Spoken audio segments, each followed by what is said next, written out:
환영하고 축복합니다. 주변에 여러분들의 형제요 자매들이 있습니다. 일주일에 한 번 보는 분들도 계실지 모르겠지만 그것이 중요한 게 아니라 우리가 그런 관계에 있다라는 것이 더 중요한 사실이죠. 우리 주변에 계신 분들과 함께 좀 이렇게 악수도 하고 좀 허그도 해주시고 하이파이브도 해주시면서 사랑합니다. 축복합니다. 당신은 나의 형제입니다. 당신은 나의 자매입니다. 이렇게 말씀해 주시겠어요? 네. 아멘.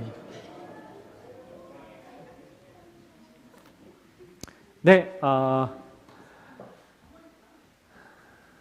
오늘 여러분들과 함께 느헤미야서 5장의 말씀 계속해서 6번째 느헤미야의 말씀을 함께 좀 나눠보려고 합니다.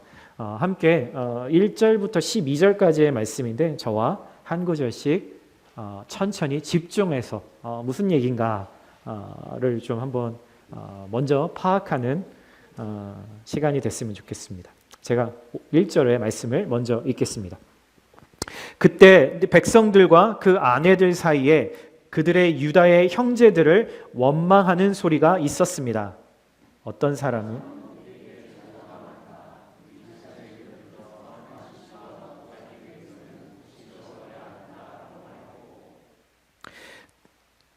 또 어떤 사람은 우리는 기근 동안 곡식을 얻기 위해 우리 밭과 우리 포도원과 우리 집을 저당 잡혔다라고 말했으며 또 어떤 사람은 이렇게 말했습니다. 우리가 세금 낼 돈을 꾸기 위해 우리 밭과 포도원을 잡혔다. 우리는 우리의 친척들과 한 몸이요 한 핏줄이다. 보라, 우리의 자식들은 그들의 자식이나 다름없는데 우리가 우리 자녀들을 종으로 내주게 됐다. 우리의 딸들 가운데 일부는 이미 종으로 팔렸고 우리의 밭과 포도원이 남의 것이 됐으니 우리는 그들을 속량할 힘이 없다. 그들의 원성과 탄식을 듣고 나는 몹시 화가 났습니다. 내가 속으로 이것들을 곰곰이 생각하고 나서 귀족들과 관리들을 꾸짖으며 말했습니다. 당신들은 지금 각기 자기 형제에게 폭리를 취하고 있어. 나는 그들을 책망하기 위해 큰 집회를 열고 그들에게 말했습니다. 우리는 이방 민족들에 팔려갔던 우리 유다의 형제들을 힘 닿는 대로 속량해 오지 않았소. 그런데 지금 당신들은 여러분의 형제들을 또 팔고 있단 말이요. 그들은 할 말이 없어 침묵했습니다. 그래서 내가 계속 말했습니다. 당신들이 하는 일은 옳지 못하오. 이제 여러분이 이방 민족들의 비방을 피하기 위해서라도 우리 하나님을 경외하며 살아야 하지 않겠소? 나와 내 형제들과 내 부하들도 백성들에게 돈과 곡식을 꿔줄 테니 이제부터는 폭리를 취하는 일을 제발 그만두시오. 그들의 밭과 포도원과 올리브 농장과 집들을 오늘 당장 그들에게 돌려주고 당신들이 그들에게 추징한 폭리 곧 돈과 곡식과 새 포도주의 기름의 100분의 1도 돌려주시오. 그들이 말했습니다. 우리는 돌려주고 그들에게서 아무것도 받지 않겠습니다. 말씀하신 대로 다 준행하겠습니다. 그래서 내가 제사장들을 불렀고 귀족들과 관리들로 하여금 약속대로 하겠다고 맹세를 시켰습니다. 아멘. 네. 긴박한 이야기들이 좀 돌아가는 내용입니다. 오늘 여러분들과 함께 나눌 말씀은 제목을 여러 번 바꿔봤는데 여전히 마음에 들지는 않지만 그래도 이렇게 제목을 지어봤어요. 하나님이 주신 내 힘을 올바로 사용하는 방법이라는 제목을 한번 지어봤습니다. 저 개인적인 얘기를 좀 하자면 저는 잘하는 게 별로 없는 사람이에요. 늘 저의 삶의 모토 같은 것이 뭐냐면 중간만 하자 뭐 이런 생각을 가지고 저를 위해서 그런 생각을 했던 것 같아요. 그렇게 살아왔는데 잘하는 게 그래서 특별하게 잘하는 게 별로 없는데 잘하는 게 한 가지가 있다라는 생각을 해봤어요. 제가 뭘 잘할까요? 들으면 웃으실지 모르겠지만 저는 수박을 아주 잘 고릅니다. 이제 좀 겨울이 이제 시작되고 이제 수박이 사라져서 좀 아쉽긴 한데 제일 좋아하는 과일 중에 하나가 수박인 것 같아요. 근데 이 수박을 잘 고릅니다. 달콤한 수박, 아삭한 수박, 그리고 껍질이 가급적이면 얇은, 그래야 이제 내용물이 더 많을 거니까 그런 수박을 고르는데 나름의 일가견이 좀 있는 것 같아요. 믿거나 말거나 제 주관적인 생각이지만 저희 가족들은 다 인정합니다. 주로 여러분은 한 번쯤은 들어보셨어요. 방송이나 인터넷에서 잘 익은 수박을 고르는 법 뭐 이런 거를 찾아보셨을 것 같아요. 그러면은 거기에 뭐 무슨 얘기들이 나오냐면 수박의 검은 줄이 아주 뚜렷한, 아주 뚜렷한, 꼭지가 싱싱한, 그리고 약간은 완전 동그랗지 않고 타원형으로 이렇게 계란처럼 생긴 그 모양으로 생긴 것이 잘 익은 수박이고 아삭하고 껍질이 얇은 수박일 가능성이 높다라고 전문가들이 이야기를 합니다.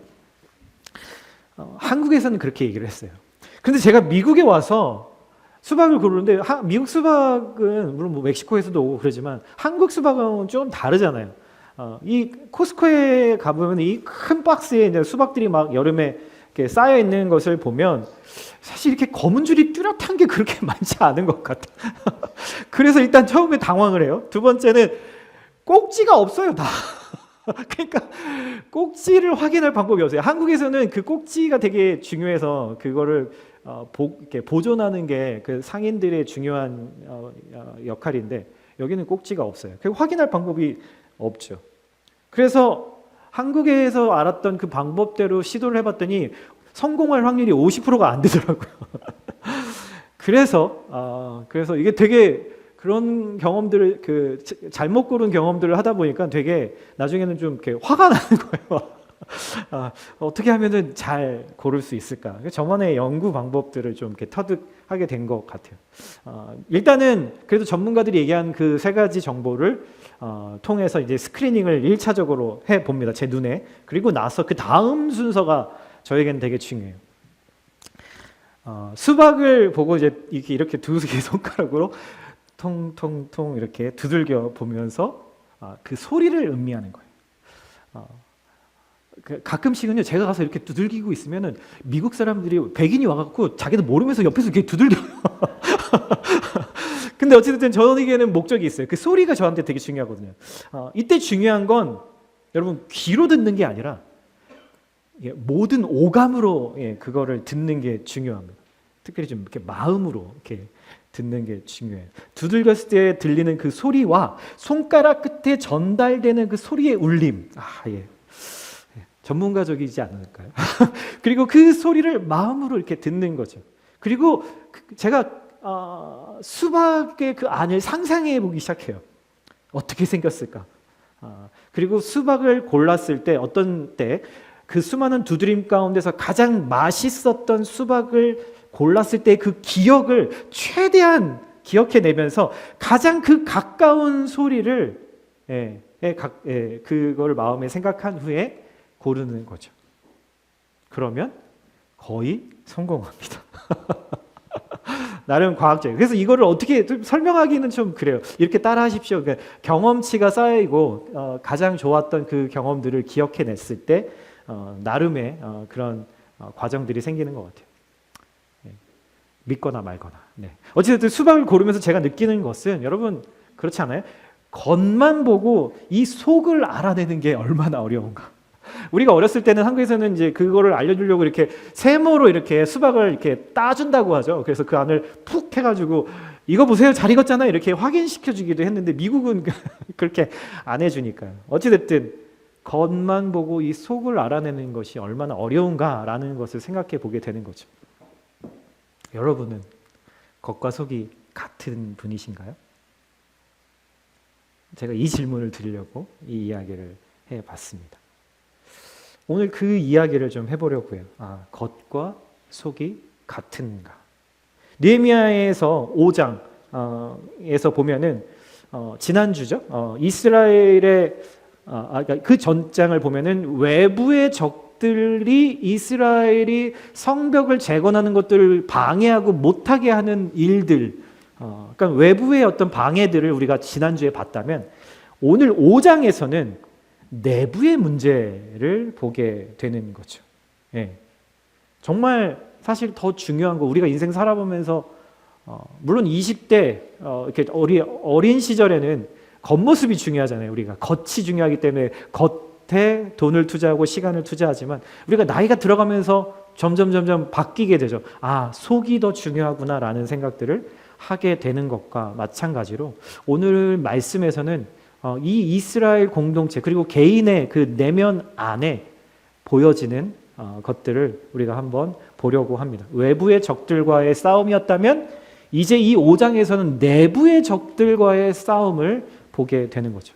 오늘 본문 1절부터 보면 이렇게 이야기합니다. 그때 백성들과 그 아내들 사이에 유다 형제들을 원망하는 소리가 있었습니다. 어떤 사람들은 우리에게 자녀가 많다, 우리 자신을 비롯해서 많은 식구가 먹고 살기 위해서는 먹을 게 곡식이 있어야 된다라고 말했고, 그 어떤 사람들은 우리는 기근 동안 곡식을 얻기 위해서 밭과 포도원과 집을 저당 잡혔다라고 말했으며, 또 어떤 사람들은 세금 낼 돈을 꾸리기 위해 우리 밭과 포도원을 잡혔다. 우리는 우리 친척들과 한 몸이고 한 핏줄이고 보라, 우리의 자식들은 그들의 자식들이나 다름없는데 우리가 우리의 자녀들을 그것 때문에 종으로 팔게 됐다. 우리의 딸 가운데 일부는 이미 종으로 팔렸고 우리의 밭과 포도원에 남의 것이 됐으니 이제 우리에게 더 이상 힘이 없다 라고 이야기를 하고 있는, 성벽이 한 절반쯤, 한 50%쯤 완공이 되어가고 있을 때 바로 이러한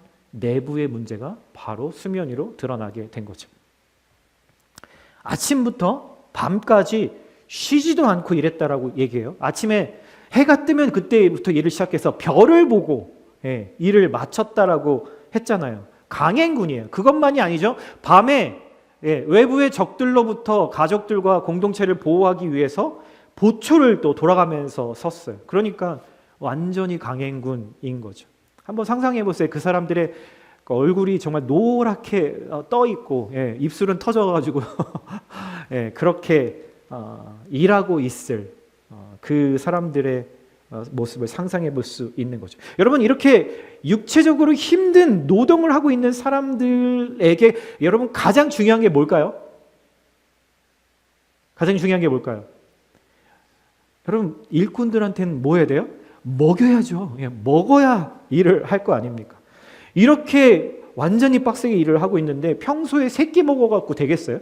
안 되죠. 4끼, 5끼를 먹어야만 그래도 이 일을 감당해낼 수 있는 상황이었을 거예요. 그런데 지금 성벽 건축은 주로 자기가 거주하고 있는 그 지역을 중심으로 주변의 성문 그리고 망대를 세우는 일이었기 때문에 이 밥을 먹는, 식사하는 문제는 그냥 각자 집안별로 알아서 해결해야 하는 상황이었다라는 거예요. 전체를 위해서 이렇게 함께 그 밥을 지어서 같이 먹는 것이 아니라 각자 알아서 해결해야 하는 거죠. 그런데 평범한 사람들은 지금 이 3끼마저도 밥을 먹을 수가 없는 상황이었다라는 거예요. 집에 쌀독에 쌀이 한 톨도 남아있지 않아서 일하는 사람은 고사하고 그들의 아내와 자식들도 먹을 것이 없는 그런 상태였다라고 이야기를 하는 거죠. 여러분 한번 상상해 보세요. 근데 이 더 안타까운 사실은 이 상황이 요때만의 상황은 아니었다라는 거예요. 여러분, 페르시아의 포로에서 노예로 살다가 귀환해가지고 완전히 쓰레기 더미가 되어 있는 이곳에 정착해서 다시 살아갈 소망을 가졌는데 외부의 적이 나타나더니 그 다음엔 내부에도 적이 있다는 사실을 알게 된 거죠. 여러분, 어느 시대나 어떤 상황에서나 자기의 이익이 최우선인 사람들이 있습니다. 대부분의 사람들이 그렇죠. 일단 내가 먹고 살아야 하기 때문에, 내 배를 채워야 하기 때문에 그것에 모든 신경과 모든 삶의 것들을 투자하는 거죠. 그들은 다름 아닌 이스라엘에 있었던 리더들이었어요.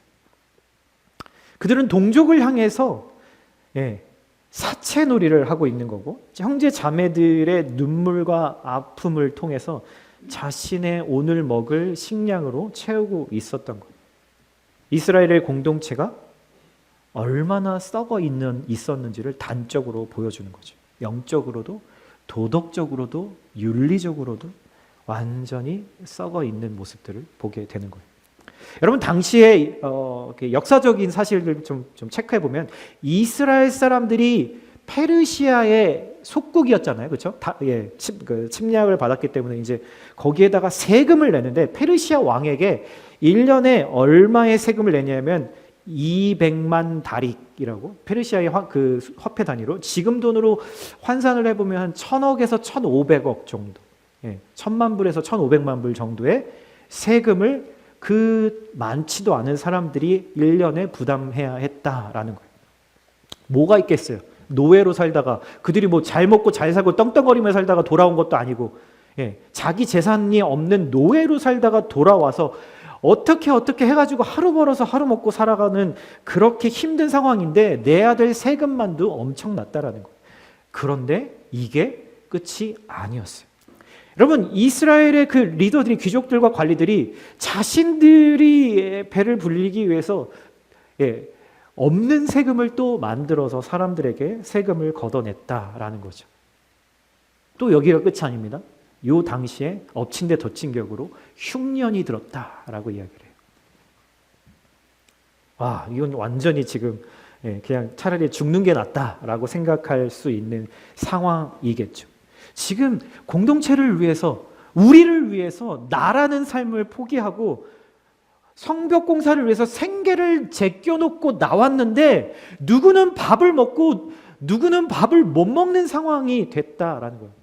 근데 서로를 돌아보지 않아요. 그냥 야, 너 알아서 해. 그건 네 문제는 너의 문제니까 네가 해결해야지.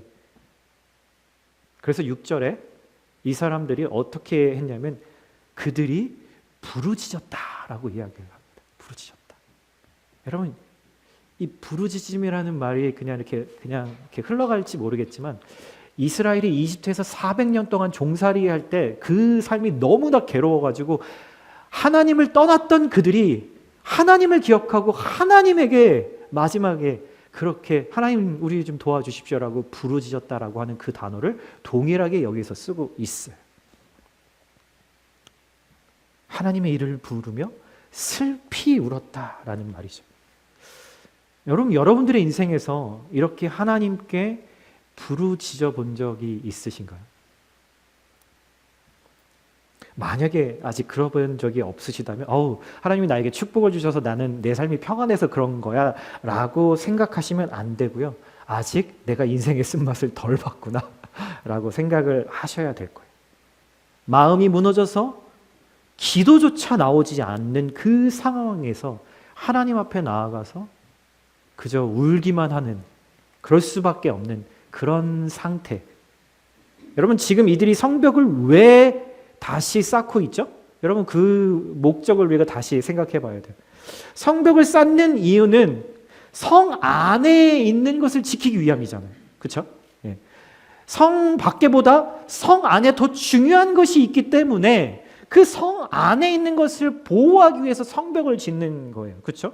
예를 들어서 우리 가족을 지키기 위해서, 형제 자매들을 지키기 위해서, 성전을 지키기 위해서, 예배를 지키기 위해서, 공동체를 지키기 위해서. 여러분 중요하니까요.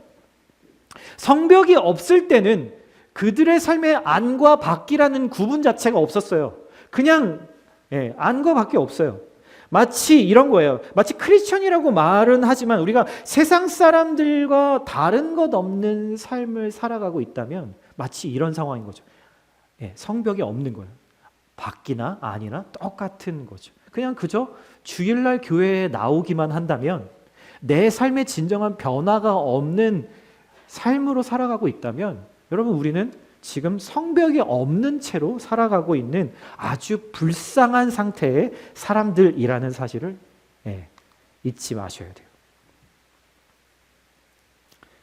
하나님은요 우리를 왜 창조하셨냐면 여러분 우리를 구별하시기 위해서 창조하셨어요. 무엇과? 세상과. 하나님을 따르지 않는, 믿지 않는 사람들과 우리를 구별되게 하시기 위해서 창조하셨다는 거예요. 여러분 구별했다라는 말은요 어려운 말이 아니에요. 어떤 특별한 목적을 위해서 따로 떼어놨다라는 거예요. 여러분들 그 통장에 있는 돈들 중에서 뭐 이렇게 특별히 어떤 돈은 미래를 위해서 세이빙 계좌에 딱 이렇게 모아놓는 것들이 있잖아요. 그게 바로 구별된 거예요. 하나님 입장에서 이 구별은 거룩한 거예요. 왜냐하면 목적이 있기 때문에. 그런데 만약에 안과 밖의 구분이 없이 그렇게 살아가고 있다면 우리는 구별됨이 없는 그런 삶을 살아가는 인생들이라는 거죠. 기준이 없는 삶을 살아가고 있다라는 거예요. 그래서 성벽을 다시 쌓는다는 것은 세상과 구별된 나를 위해서 하나님이 우리에게 처방전을 주신 거예요. 야, 너희들 성벽 쌓지 힘들지? 괴롭지? 어려운 상황에서 지금 이렇게 하는 게 왜 해야 되는지 너 알아? 야, 성 안과 성 밖이 구별되기 때문이야. 하나님과 하나님 없는 삶이 구별되기 때문이야. 너희들은 하나님에게 구별된 민족으로, 하나님 앞에 구별된 백성으로, 자녀로 그렇게 살라고 너희 인생을 부르신 거야. 너희를 창조한 거야. 라는 것을 다시 깨닫도록 하나님이 이 일을 시키신 거라는 거죠. 오늘 지금 이 유다 사람들이 처한 문제는 성 밖의 문제가 아니라 성 안의 문제였어요. 이게 사실 더 큰 문제죠. 여러분, 이 문제의 본질로 들어가면 돈 문제입니다. 돈 문제. 우리가 그렇게 좋아하고 이게 없으면 슬프고 괴롭고 낙심되고 비교되고, 그렇지만 있으면 마음이 막 하늘처럼 나도 하나님이 될 수 있을 것 같은, 내가 원하는 건 모든 것 다 할 수 있을 것 같은 우리를 나락으로 빠뜨릴 수 있는, 하지만 잘만 사용하고 또 하나님의 목적대로 사용하면 사람을 살리고 생명을 살릴 수 있는 문제, 이게 돈이라는 거예요. 여러분, 근데 이게 단순히 돈만의 문제는 아니었어요. 이 돈의 문제는 영적인 문제입니다. 이 돈을 가지고 사탄이 사용하면, 하나님이 사용하면 완전히 달라지게 되는 거죠. 이스라엘 백성들이 모두 쫓고 있는 것이 이 문제를 통해서 하나님이 아니라는 사실을 지금 아주 적나라하게 드러내 보여주고 있다라는 거예요. 하나님을 떠난 이스라엘이 하나님에 대해서, 그리고 하나님이 나에게 하시는 말씀에 대해서 관심이 없었다라는 그 사실이 이것의 증거예요. 자, 보세요. 하나님의 백성이라고 자부하던 사람들이에요. 이스라엘 사람들. 우리보다 지금도 여러분 이스라엘에 가보세요. 야, 우리는 하나님이 택한 그런 민족이야. 네가 어디서 우리랑 비교해?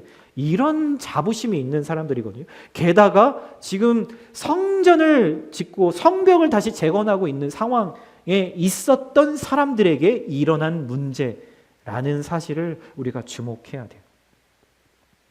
아무리 겉모습은 크리스천처럼 누군가에게 보여질지 모르지만 그들 내면의 문제를 보면 그들에게 진정한 믿음이 있는지 없는지를 명확하게 보게 되는 거죠. 이게 사실은 느헤미야가 한 말이 아니라 이들에게 한 말은 사실 구약에 이미 나와 있었던 말씀들이에요. 몇 가지만 한번 제가 여러분과 함께 체크해 보면 출애굽기 22장에 이렇게 나옵니다. 내가 만일 너와 함께 한 내 백성 중에서 가난한 자에게 돈을 꾸어주면 너는 그에게 채권자 같이 하지 말고 뭐라고요? 이자를 받지 말 것이며, 네가 만일 이웃의 옷을 전당 잡거든, 옷을 이제 담보물로 잡거든, 해가 지기 전에 그에게 그 옷을 돌려보내라. 왜요? 여러분, 이스라엘 사람들은요, 겉옷하고 속옷이 있는데, 겉옷은 그들이 잠잘 때 이불처럼 쓰는 목적과 용도가 있었거든요. 그러니까 해가 지면 추워지잖아요. 이 사막 지형에서도. 그렇기 때문에 아무리 너가 담보로 그 겉옷을 붙잡았더라도 그 사람이 그날 밤에 다시 따뜻하게 잠을 자야 하기 때문에 돌려줘라. 이게 하나님의 명령이고 말씀이었어요. 여러 군데 신명기에도 제가 다 나오는 거지만, 레위기에도 나오는 말씀이지만 제가 이 정도만 말씀을 드릴게요. 이스라엘의 진짜 문제가 지금 외부의 적이 아니라는 사실이 이야기가 되는 거죠. 내부의 문제. 우리는 항상 누구 때문에, 어떤 상황 때문에 우리는 그것을 탓하고 그래서 내가 이런 거야, 내가 못하는 거야 라고 생각할지 모르지만 사실은 진짜 문제는 우리의 안에 있다라는 거예요. 겉은 멀쩡해 보이는데 속이 병들어 있는 거죠. 병을 치료하지 못하고, 마치 이런 상태가 되면 병은 치료하지 못하고 병을 인지하지 못하기 때문에 병을 키우다가 결국에는 죽음에 이르는 가장 위험한 상황에 지금 이스라엘이 처해 있다라는 거죠. 내부에서 거룩함을 이루고자 하는 그 열정과 형제 자매를 위해서 나를 기꺼이 희생해서 하나됨을 지키겠다라는 이 영적인 시스템이 옳게 작동을 할 때 외부의 위협이 있더라도 그것을 내부에서 막아낼 힘이 있는데 그게 없는 거예요. 오히려 내부에서는 계속 불평이 터져 나오고 하나 되지 못하고 너는 너, 나는 나. 넌 너 알아서 살아. 나는 나 알아서 살게. 너는 네 일을 해. 나는 나 일을 할게. 이런 개인주의와 이기주의가 만날 때 외부의 적이 쳐들어 오기도 전에 이미 이 공동체는 이미 스스로 무너진 상태에 있는 것과 마찬가지다라는 거예요. 왜냐하면 만약 상황이 이렇다면 하나님이 지금 이 상황을 다 보고 계시잖아요. 그렇죠? 그렇다면 이 성벽을 짓는 게 다시 재건하는 게 의미가 있을까요, 여러분? 여러분 의미가 있을까요? 여러분 그래서요 우리가 회복을 갈망하고 하나님이 우리의 삶 안에서 무언가 회복을 하시게 되면 시작하시게 되면 우리의 가정이든 우리의 공동체든 회복을 시작하시게 되면 의도치 않은 분야에서 그런 영역에서 문제점들이 발생하기 시작합니다. 문제들이 드러나요. 썩어있던 것들이 수면 위로 올라오게 되죠. 이게 왜 갑자기 이 문제가 튀어나오지? 하나님이 의도하신 거예요. 왜요? 나의 온전한 회복을 위해서 내가 그 원인을 보지 못하니까 하나님이 그 원인을 똑바로 보게 하고 계신 거죠. 하나님 다 보고 계시고 알고 계시거든요. 만약에 이 이스라엘 내부의 죄의 문제가 해결되지 않으면, 먼저 선행되지 않는다면 성벽을 다 재건해도 또 무너지고 또 무너지고 또 무너지는 거예요, 여러분. 여러분 우리의 삶에 왜 자꾸 온전한 회복을 이루지 못하고 계속 나가 떨어질까요? 이런 상황들이 계속 반복되기 때문이에요. 마치 그냥 성벽만 다 지으면 나는 이게 다 될 것처럼 생각한다는 거죠. 결국 나의 내면이 그리고 나의 삶이 진정하게 회복이 되어야만 성벽이 무너지지 않을 수 있다라는 거예요. 여러분 우리 삶도 마찬가지고요. 우리 가정도 마찬가지고요. 부부관계도 마찬가지고요. 자녀와의 관계도 마찬가지고요. 교회도 마찬가지고 나라도 마찬가지입니다. 내 삶에서 세상과의 이 구별된 거룩함이 없다면, 우리 가정에 하나님의 말씀을 살아내는 부모가 없다면, 공동체 안에서 사랑과 용서가 사라지면 여러분 성벽을 쌓아도 또 무너지고 또 무너질 뿐이에요. 성벽을 지면 이제 끝날까요? 내가 회복되면 앞으로 무너지지 않고 영원토록 다 잘 살 수 있을 거라고 생각하세요? 여러분 성벽을 다시 짓는 이유 뭐죠? 성벽을 지켜내기 위함이에요. 성벽을 지켜내기 위함. 내 삶이 회복되어야 하는 이유는 내가 회복되어서 내 삶이 무너지지 않게 지탱하기 위함이라고. 하나님과 이웃들과의 이 거룩한 삶, 하나님의 자녀로서의 구별된 삶을 메인테인하기 위해서 우리가 성벽을 다시 재건해야 하는 이유인 거죠. 내 마음의 회복, 상처의 치유, 교만함에서 겸손함으로의 회복은요, 하나님과 나와의 관계, 그리고 나와 이웃들과의 건강한 관계를 위해서, 그것을 유지하기 위해서 가장 중요한 핵심이기 때문인 거죠.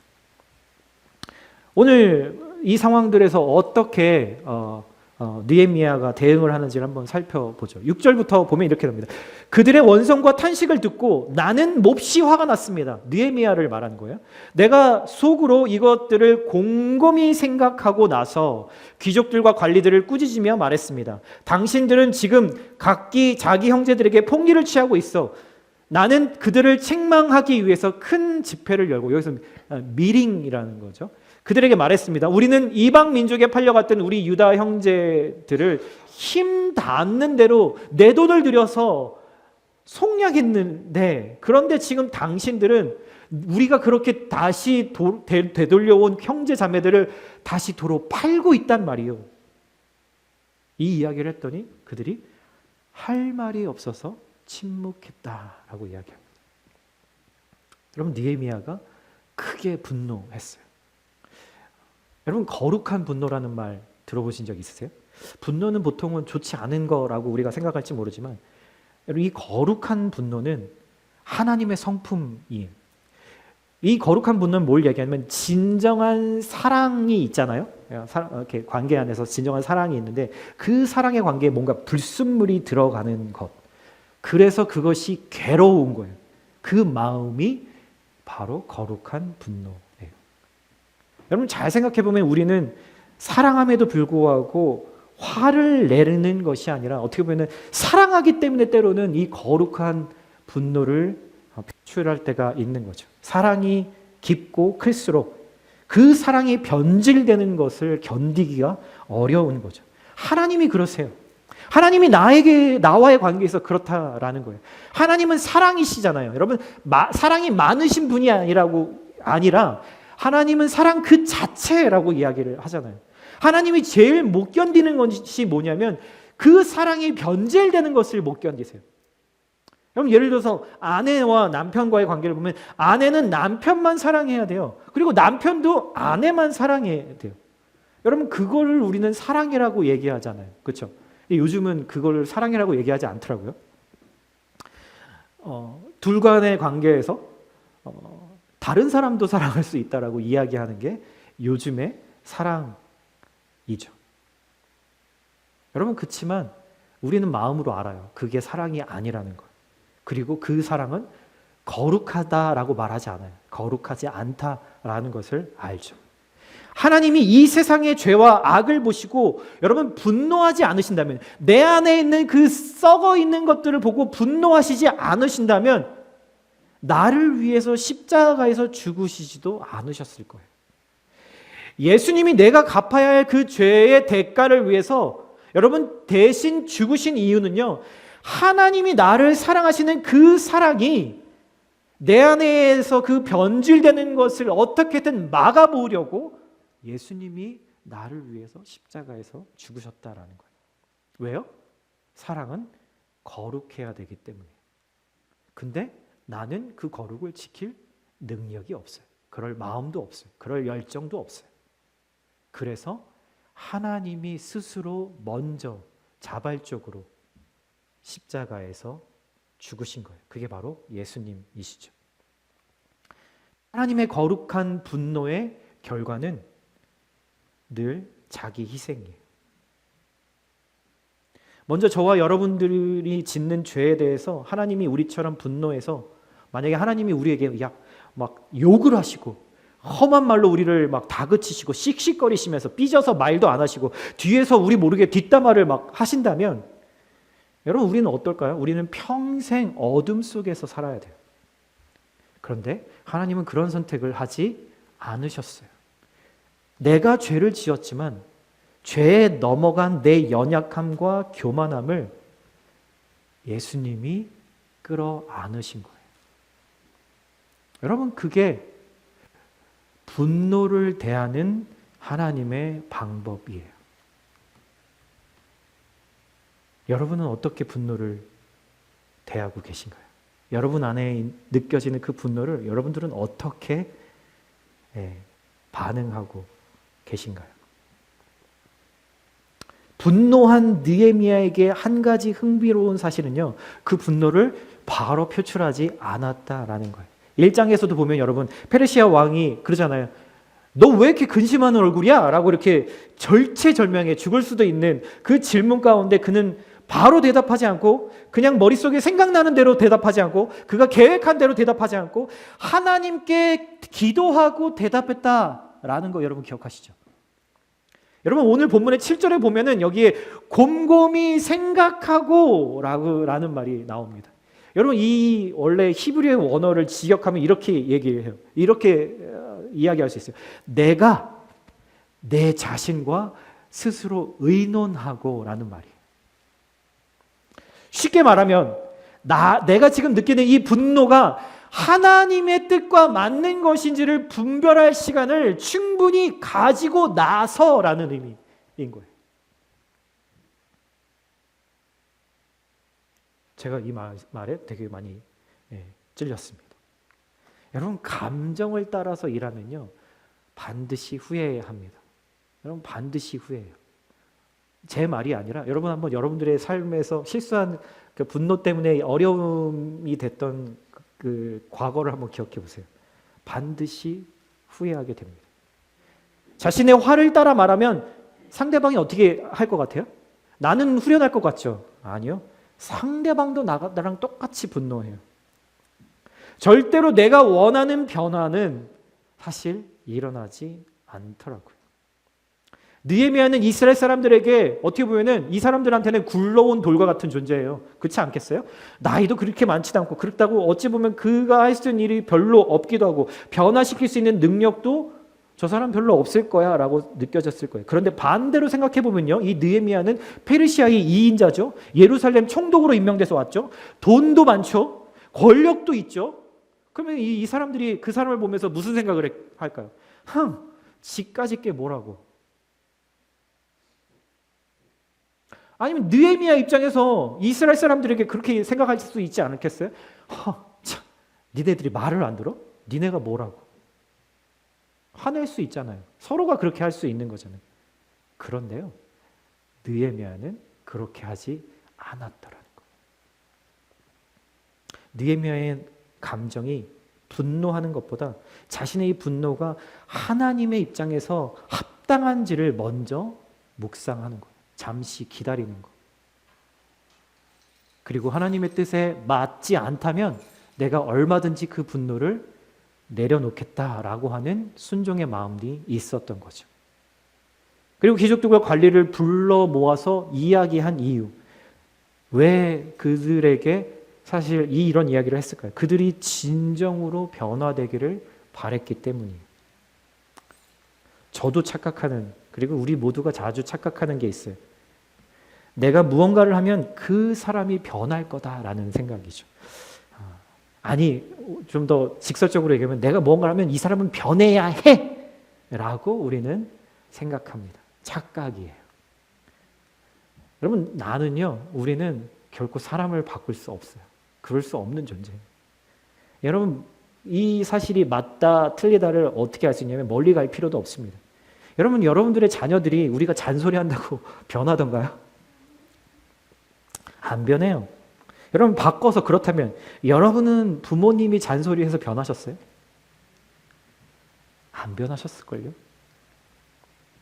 문제가 있을 때 그 문제를 통해서 그 사람의 마음에 참된 변화를 일으키도록 하나님이 하시도록 느헤미야가 주도권을 드렸어요. 제가 지난주에 이렇게 이렇게 묵상을 하다가 그런 생각이 들었어요. 탕자의 비유에 보면은 둘째 아들이 아버지한테 정말 무리하게 재산을 달라고, 자기 몫을 달라고 했고 다 가지고 가가지고 창녀들과 탕진했죠.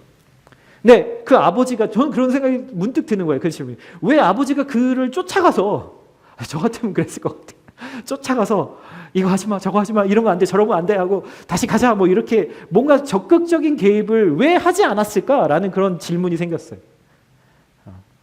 여러분, 왜 그랬을 것 같으세요? 그 둘째 아들이 정말 스스로, 하지만 이 스스로라는 말이야, 그 아버지는 분명히 정말 매일매일 매 순간 그 둘째 아들이 그것이 잘못된 것들을 깨닫고 다시 돌아오기를 그렇게 바라는 마음으로 충만했을 거예요. 그게 하나님이 사람을 변화시키는 방법이기 때문인 거죠. 느헤미야도 그 주도권을 하나님께 드립니다. 사랑하는 성도 여러분, 우리는 참 주변에 내가 사랑하는 사람 혹은 형제 자매들이 바뀌지 않아서 고통스러울 때, 분노하고 싶을 때가 있죠. 남편이 바뀌지 않아서, 내 아내가 바뀌지 않아서, 자녀가 도통 말을 듣지 않고 바뀌지 않아서, 저 사람이 나에게 바뀌지 않아서 나를 얼마나 화나게 하는가. 그렇다면 여러분, 먼저 우리가 인정해야 될 것은요, 내가 뭘 하도 그 사람이 조금도 변화시킬 능력이 나한테는 없다라는 사실을 인정하셔야 돼요.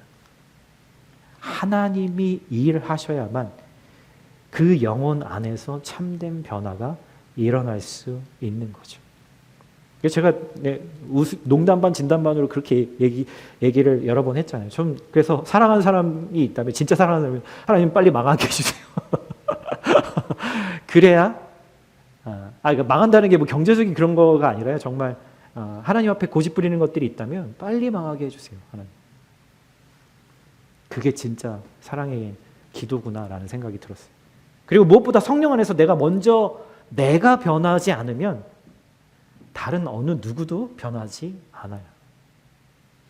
하나님은 그 사람에게 관심이 있는 게 아니라 나에게 관심이 있어요. 여러분, 아멘으로 받으시길 바라요. 아멘? 아멘. 오늘 9절부터 이렇게 얘기합니다. 그래서 내가 계속 얘기했어요. 사람들, 귀족들과 관리들을 모아놓고 이렇게 한 거예요. 당신들이 하는 일은 옳지 못하오. 이제 여러분이 이방 민족의 비방을 피하기 위해서라도 우리 하나님을 경외하며 살아야 되지 않겠소? 나와 내 형제들과 내 부하들도 백성들에게 돈과 곡식을 꿔줄 테니 이제부터 폭리를 취한 일을 제발 그만두시오. 그렇게 하고 12절에 이렇게 합니다. 우리는 돌려주고 그들에게서 아무것도 받지 않겠습니다. 말씀하신 대로 다 준행하겠습니다. 라고 반응하죠. 여기서 제가 한 가지 묵상한 거는 느헤미야가 이 현실의 문제를 회피하지 않았다라는 거예요. 우리는 문제가 생기면 여러분, 저는 약간 그런 것 같아요. 먼저 좀 피하고 싶어하는 마음이 더 많이 드는 것 같아요. 문제를 마주하려면 아주 큰 용기가 필요하기 때문이에요. 특히나 보세요. 이 느헤미야가 리더들을 모아놓고 이야기할 내용이 여러분 듣기 좋은 얘기예요? 아니잖아요. 듣기 싫은 얘기잖아요. 사실 그 사람들이 이미 알았으면 스스로 바뀌었겠죠. 근데 그렇지 않기 때문에 이렇게 살아가고 있는 거잖아요. 여러분, 사람들이 가장 어려워하는 게 뭘까요? 여러분, 충고를 듣는 거를 힘들어합니다. 옳은 이야기, 커렉팅을 하면 대부분의 사람들의 마음에서는 그것을 힘들어해요. 지나 잘하지. 뭐 이런 마음을 우리가 갖는 거죠. 근데 그 사람이 어떤 사람이 나에게 커렉팅을 해주고 정말 겸손하게 사랑으로 잘잘못을 말할 때, 그리고 그게 사실일 때 우리는 마음이 더 어려워질 때가 있는 것 같아요. 그런데 크리스천은요, 누군가에게 정말 하나님이 커렉션이 필요하다고 말씀하실 때 우리가 사랑을 가지고 그리고 충분한 기도 가운데에서 그 이야기를 할 수 있어야 하고 또 들을 수 있어야 해요. 여러분, 요즘 시대가 가장 못하는 일이 이거잖아요. 그렇지 않아요? 개인주의가 이것들을 다 막아버렸어요. 요즘 가정에서, 학교에서, 교회에서 당신 이거 고쳐야 됩니다 라고 여러분들에게 말하는 사람 있으세요? 많지 않으실걸요?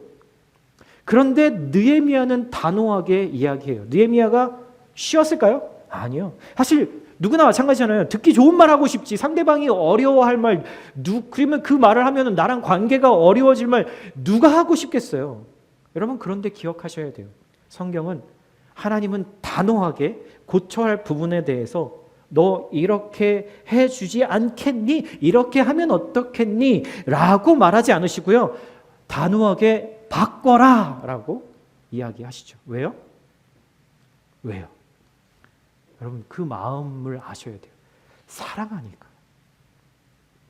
그게 사는 길이니까. 여러분, 느헤미야가 리더에게 한 말은 돈과 관련된 말이었어요. 돈 이야기, 사람들이 가장 예민한 이야기잖아요. 듣는 사람에 따라서는 분노할 수도 있고 뒤에서 느헤미야를 모르게 반대 세력을 만들 수도 있는 위험한 발언이에요. 그렇지 않겠어요? 지금 느헤미야는 혼자고 리더들은 훨씬 더 많은 사람들이잖아요. 다 동일한 상황에 처해 있는 거잖아요. 이거 나에게 이익이 안 되는 거잖아요. 그런데 하나님이 주신 그 마음으로, 그 권위로 이야기했을 때 이들이 아무 말도 하지 못했다라고 이야기를 해요. 왜 그랬을까요? 느헤미야의 입으로 말한 게 아니라, 그가 입으로만 말한 게 아니라 그의 삶으로도 동시에 말했기 때문이 아닐까 싶어요. 여러분, 말이라고 하는 것에선 그 사람의 삶이, 인격이 들어가 있어요. 내 성품이 내가 하는 말에 다 들어가 있는 거예요. 그러니까 말을 잘해야 되는 거예요. 조심해야 되는 거예요. 여러분, 이게 하루아침에 바뀔 수 있을까요? 아니요. 하루 이틀 말씀대로 살려고 치열하게 분투하는 그 삶이 내 말에 하나님의 권위를 더할 때 사람들이 그 말에 귀를 기울이게 되는 거예요. 아멘이신가요, 여러분? 여러분, 마지막에 14절에 이렇게 하게 합니다. 나는, 느헤미야를 말해요. 나는 유다 총독으로 임명되던 해, 곧 아닥사스다 왕 20년부터 32년까지, 12년이죠. 12년 동안 총독으로 있었지만 나와 내 형제들은 총독의 몫으로 나오는 녹을 먹지 않았습니다. 여러분, 권위는요, 하나님의 말씀대로 살려고 하는 그 스트러글의 흔적이 있는 사람들의 말에 있어요. 우리는 다 완전하지 않죠. 하지만 그 하나님이 나에게 말씀하시는 그 방향성을 끊임없이 추구하려고 하는, 넘어져도 실패해도 다시 일어나서 그 길을 가려고 스트러글하는 그 사람의 말에 있다라는 거예요. 여러분, 느헤미야는 어떤 상황이었어요? 자신의 삶에 가장 커리어의 탑에 있었을 때였어요. 가장 힘이 많이 있을 때였어요. 그가 가장 재정이 많이 있었을 때였어요. 근데 그것들을 다 낮은 곳으로 가서 그것을 흘려보내는데 자신의 힘과 재정을 사용했어요. 여러분, 여러분에게는 언제 그렇게 흘려보낼 힘과 돈이 있게 될까요? 우리 청년들 취업한 다음에요? 어느 정도 직장에서 연봉을 이렇게 좀 충분히 받으면 그때요? 아니요. 제가 죄송한 말씀이지만 50까지 살아보니까 제 생각에는 우리가 생각하는 형편은 항상 안 좋아요. 좋을 때가 없어요, 여러분. 항상 만족이 안 된다니까요. 이전보다 좀 더 나아진 것 같은데 거기서 만족 못해요. 항상 나는 여유가 없다라고 생각해요. 지금 하나님이 주신 형편에서 하나님께 나의 최선을 드리지 못하면요, 나중에 내가 더 힘이 생기고 돈이 많아져도 하나님께 드리지 못해요. 모든 권세와 힘을 가지신 예수님이 저와 여러분을 위해서 그 힘을 누군가를 컨트롤하고 통치하는 데 쓰신 것이 아니라 십자가에 죽는 데 사용하셨다라는 사실을 여러분, 먼 이웃 나라의 딴 사람 얘기로 듣지 마세요. 여러분, 우리는 그 삶을 살라고 예수님에게 부름받은 사람들이에요. 내부의 적을 이기기 위해서는요, 다른 방법이 없어요. 나를 분노케 하는 그 사람이나 일을 향해서 여러분, 내가 먼저 죽어야 되는 거예요. 내가 죽어야 되는 거예요. 왜요? 예수님이 그렇게 우리에게 유일한 방법, 해결 방법을 보여주셨거든요. 그러니 저와 여러분도 예수님처럼 그런 선택을 해야 하는 거예요. 내가 죽는. 저 사람 죽여주세요가 아니라, 주님, 제가 죽겠습니다. 낮은 곳으로, 없는 곳으로, 어두운 곳으로 가서 우리의 가정이, 우리의 일터가, 우리의 학교가, 우리의 교회가 하나 되는데 이 힘을 죽음으로 사용하기를 원하세요. 여러분, 그렇게 할 때 느헤미야의 기도처럼 마지막에 이런 기도가 나옵니다. 이 백성을 위해서 행한 모든 일을 기억하사 내게 은혜를 베풀어 주옵소서. 여러분이 하나님이시라면 이 기도를 들어주고 싶으실까요? 안 들어주고 싶으실까요? 여러분, 기도가 끝나기도 전에 그거에 대해서 응답하고 싶지 않으셨을까요? 여러분, 하나님에게만 보상 받으려고 하십시오. 하나님에게만 칭찬 받으세요. 사람에게 구하지 마시고, 사람의 인정 구하지 마시고, 하나님이 해주시는 보상과 인정만으로도 우리는 넘치고 넘치고 넘치게 될 것입니다. 여러분, 이 삶이 여러분들의 삶에, 또 우리 공동체의 삶에, 우리 가정에 이어지기를, 끊어지지 않고 이어지기를 예수님의 이름으로 축복드립니다. 아멘. 우리 함께 오늘 말씀을 기억하면서 또 바로 성찬식을 함께 거행